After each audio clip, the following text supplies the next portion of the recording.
नमस्कार दोस्तों, मेरे YouTube चैनल में आपका स्वागत है। आज मैं आपको सुनाने जा रही हूँ पंकज सुबीर की लिखी कहानी प्रेम क्या होता है। खिड़की के बाहर गर्मी की रात बिखरी हुई है। गर्मी की गुनगुनी सी रात। खिड़की से सटकर लगी हुई रात रानी की झाड़ी के फूलों की मादक गंध खिड़की के पर्दे से अटखेलियाँ कर रही हवा के साथ कमरे में आ रही है। खिड़की के छज्जे पर लदी हुई रंगीन क्रीपर की तरर भी लाल, सफ़ेद और गुलाबी गुच्छों के कारण झुकी जा रही है। खिड़की के पास दूर आसमान में आधा अधूरा चांद तका हुआ है।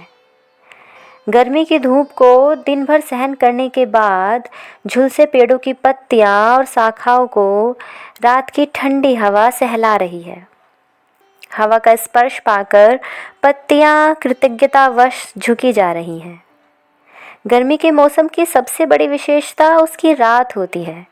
जितना तपता हुआ दिन, जलता हुआ दिन, उतनी ही सुहानी रात। खिड़की से हटकर सोनू अंदर आ गया और अपनी कविता की डायरी लेकर कुर्सी पर बैठ गया। रोहन अभी भी उसी प्रकार सो रहा है। सोनू गौर से रोहन के चेहरे को देखने लगा। 14-15 साल की मासूमियत से भरा हुआ चेहरा, जिस पर जवानी ने होठों के ऊपर कलके की तरह फूट रही मूंछों के बारीक बारीक रोम के रूप में अभी दस्तक देना प्रारंभ ही किया है। गुलाबी होठ जिनको बीमारी ने भले ही सुखा दिया है, मगर अभी भी उनमें ताजगी है। बीमारी के बाद भी चेहरे पर किशोरावस्था की चमक बिखरी हुई है। सोनू को यहाँ रोहन की देखभाल के लिए रखा गया है। वैसे तो वह एक निजी अस्पताल का कर्मचारी है, जिसके मालिक रोहन के पिता के करीबी दोस्त हैं। उनके ही कारण सोनू को यहाँ भेजा गया है। रोहन को दवा देना, उसे पलंग से उठाकर टहलाना, खाना खिलाना, सबकी व्यवस्था सोनू को ही करनी होती है। रोहन की माँ नहीं है, केवल पिता ही हैं, जिनको कारोबार के सिलसिले में घर से बाहर रहना पड़ता है। इससे ज़्यादा न सोनू को पता है, न ही उसको पूछने की इजाज़त है। उसे बस ये पता है कि यहाँ से उसे अच्छा पैसा मिलेगा, जो कॉलेज की परीक्षा फीस भरने में उसके काम आएगा। यहाँ पर जब तक है, तब तक कविता लिखने का समय भी है उसके पास। अस्पताल की नौकरी वह केवल अपने कॉलेज की पढ़ाई का खर्च उठाने के लिए ही कर रहा है, मगर अस्पताल में काम करते समय कविता सोचा भी नहीं जा सकता। सोनू भैया, रोहन की आवाज़ सुनकर सोनू की तंद्रा टूटी। हाँ बोलो। सोनू ने कुर्सी से उठकर पलंग की तरफ जाते हुए कहा। पानी चाहिए भैया। देता हूँ, तुम लेटे रहो। फिर घड़ी देखते हुए कहा, दवा लेने का टाइम भी तो हो गया है। कहते हुए सोनू दवा निकालने लगा। चलो उठकर बैठ जाओ, दवा लेनी है। सोनू के कहते ही रोहन धीरे धीरे उठा और तकिए से टिककर बैठ गया। दवा देने के बाद जब सोनू वापस कुर्सी पर बैठने लगा तो रोहन ने कहा, सोनू भैया, यहीं बैठ जाओ ना पलंग पर, आपसे बातें करूँगा। अब नींद तो आएगी नहीं। रोहन के अनुरोध पर सोनू वहीं बैठ गया। पलंग के पास रखी टेबल पर से कंघी उठाकर रोहन के बाल ठीक करने लगा। गर्मी की मस्त हवा के कारण रोहन के बाल बिखर बिखर जा रहे थे। शाम को नहाते समय रोहन ने जिद करके शैम्पू लगाया था और देर तक नहाता रहा था। सोनू भैया। कुछ देर तक रोहन चुप रहा, फिर बोला, ये प्रेम क्या होता है? रोहन के प्रश्न से सोनू कुछ चौंका, फिर मुस्कुराता हुआ बोला, प्रेम? अभी 3-4 साल रुक जाओ, तब पता चल जाएगा। कहते हुए उसने रोहन के बालों को हल्के से बिखेर दिया। 3-4 साल रुक पाऊंगा मैं? रोहन ने उदासी से पूछा। रोहन के पूछते ही कमरे की हवा रुक गई। क्या होता है प्रेम सोनू भैया? सोनू को चुप देखकर रोहन ने फिर से पूछा।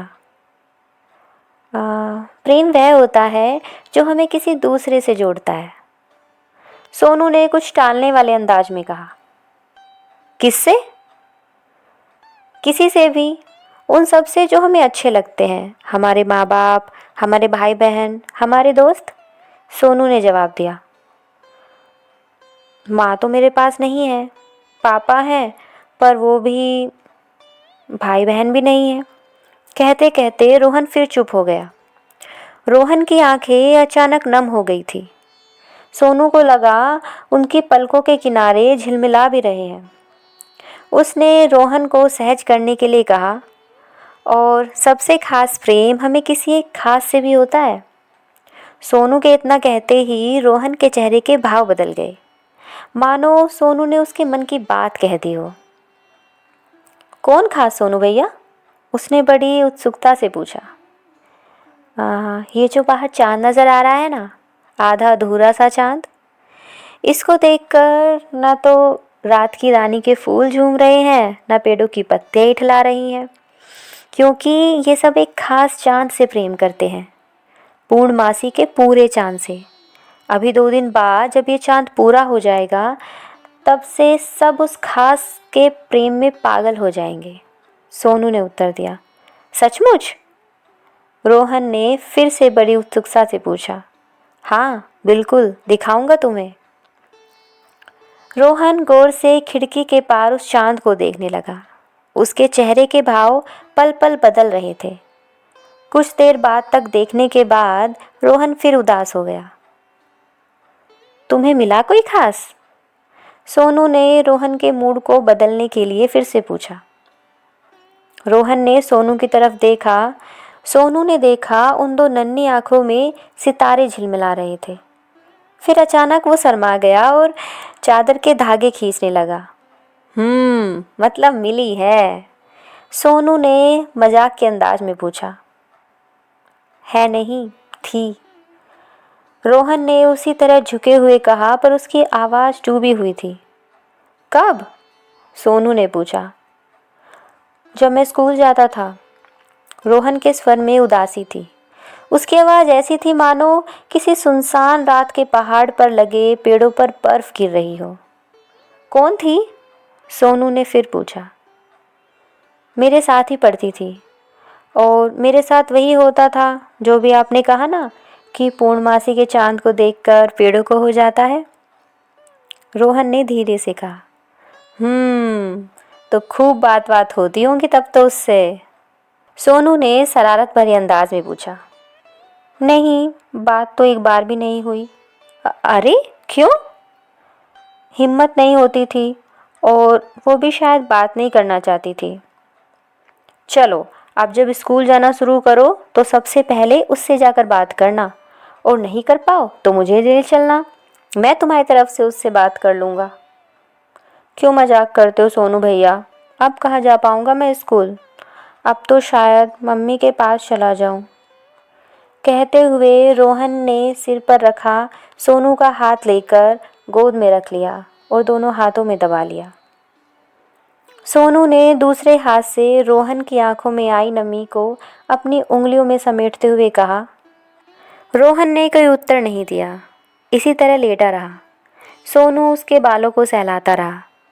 कुछ देर बाद जब उसको लगा कि रोहन सो गया है, तो उसने आहिस्ता से रोहन का सिर अपनी गोद से उठाकर तकिए पर रखा, उसे चादर ओढ़ाई और आकर अपने पलंग पर लेट गया। अगले दिन से रोहन की तबीयत बिगड़ने लगी थी। तेज बुखार में बड़बड़ाता रहता था। सोनू ने सुना कि उसकी बड़बड़ाहट में बार बार मम्मी शब्द आ रहा है। नर्सिंग होम से कई बार डॉक्टर आकर रोहन को देखकर जा चुके थे। बुखार के तीसरे दिन जब डॉक्टर सिन्हा रोहन को देखकर वापस जा रहे थे, तब सोनू ने पूछा, कोई डरने की बात तो नहीं है ना सर? डरने की बात तो है, अब इसे हॉस्पिटल में शिफ्ट करना पड़ेगा, ये रिकवर हो ही नहीं पा रहा है। इसके पिता कब तक आएंगे? डॉक्टर सिन्हा ने कहा। बस शायद परसों तक आ जाए, सर्वेंट बता रहा था कि उनका फ़ोन आया था। ठीक है, उनके आते ही शिफ्ट कर देंगे, तब तक ध्यान रखना, कुछ भी हो तो तुरंत खबर करना। कहते हुए डॉक्टर सिन्हा चले गए। सोनू आकर रोहन के सिरहाने बैठ गया और धीरे धीरे उसका सिर दबाने लगा। थोड़ी देर बाद रोहन कसमसाया और उसने आंखें खोल दी। सोनू को देखा तो मुस्कुरा दिया। उठ गए? चलो अच्छा किया, शाम भी हो गई है। रोहन कुछ देर तक सोनू को देखता रहा, फिर बोला, सोनू भैया, क्या अब मैं उसको कभी नहीं देख पाऊंगा? क्यों नहीं देख पाओगे? मुझे उसका पता, टेलीफोन नंबर दो, मैं अभी बुला लाता हूँ। वो तो मुझे कुछ नहीं पता। चलो, मैं कल जाकर पता कर लूँगा और उसको बुला भी लाऊंगा। सोनू ने रोहन का उत्साह बढ़ाने के लिए कहा। रोहन फिर अचानक बोला, सोनू भैया, आज पूर्णिमा है ना? आज आपने कुछ दिखाने को कहा था। हाँ भाई, दिखा दूंगा, रात तो होने दो।